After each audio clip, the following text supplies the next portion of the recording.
Welcome once again.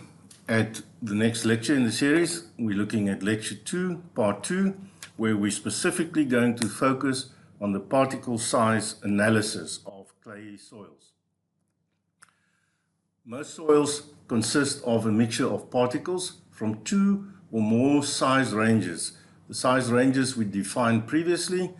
For instance, clay particles is the material smaller than 0.002 millimeters, and it can range from clay to silt to sand to gravel to boulders, etc.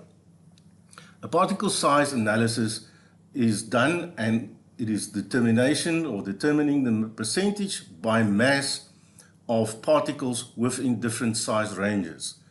The particle size distribution of a coarse-grained soil, gravel and sand, is done by use of a sieve analysis. This is your standard test sieve setup, where you pour the soil in and you determine how much of the soil goes through each sieve size. So in the process, you determine how much of the soil went through in a percentage-wise and how much was retained above the specific sieve size. And this is then done in the lab, and you record that on a specific sheet, and I'll show you an example of it. The particle size distribution of fine-grained soils is done through the sedimentation process. You mix it with water, and the velocity at which the particles settle out from suspension is determined by Stokes' law. So the larger particle size settle quicker, and you are only looking at the particles greater than 0.0002 millimeters. So you determine the time, t, for the particle with size d, for diameter, to settle to a specific depth.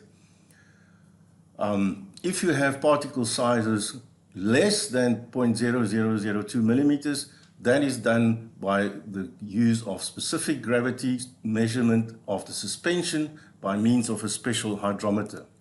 And this is what the hydrometer looks like.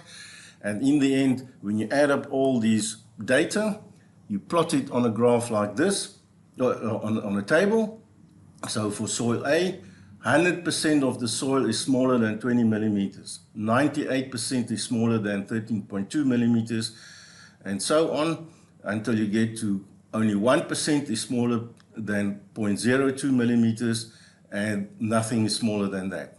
Soil B, C, and D, 100% for soil D, for instance, is smaller than 0.212 millimeters, 100% is still smaller than 0.15 millimeters, 99% smaller than 0.963 millimeters, etc. Once you've done this testing by the sieves and the hydrometer, etc., then you take this table, and this is then plotted on as a curve on a semi-logarithmic plot. On the x-axis, you have the particle size in millimeters. On the y-axis is your percentage by mass of particles smaller than that particular size. So this is a plot of soil A in the previous table, for instance. 100% of the material is smaller than 20 millimeters. And remember, on a semi-logarithmic plot, that's 10, 20, 30, 40, etc. to 100. So 100% is smaller than 20 millimeters. 13.8%, 98% of the material is smaller than 13.8 millimeters, and that's why it plots over there. And then you go down the curve on the semi-logarithmic plot, and you have this curve. The flatter that particular curve, then you have a larger distribution of particle sizes in the soil. The steeper the curve, you have a smaller range of particle sizes, and for instance, soil D in the table, that would have a steeper distribution curve.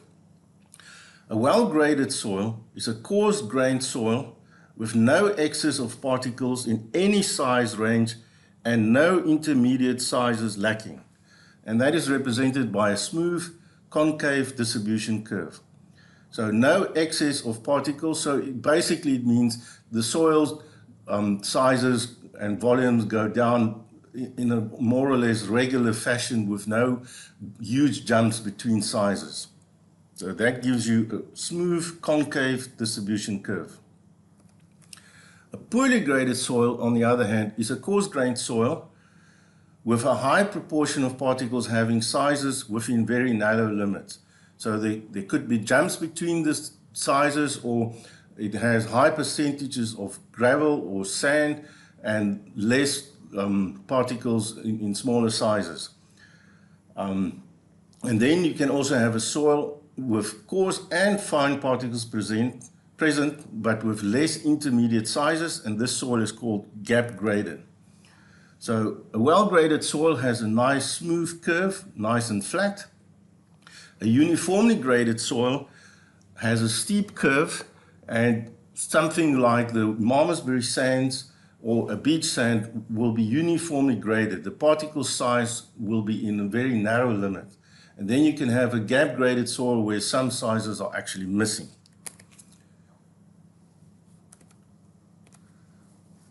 Then further on, the size classification is done and described in the following manner.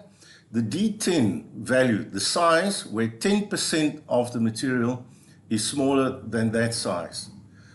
Or D30 is the particle size which represent 30% of the percentage smaller, and D60 is where the percentage of soil size smaller than that particular size at 60% of the soil is smaller than that. So the slope of the curve is represented by the coefficient of uniformity, Cu. Cu is the D60 divided by D10. So the size of the soil particles at 60% smaller divided by the size of the particles where 10% of the soil is smaller than that size. The effective size is the size such that 10% of the particles are smaller than that size.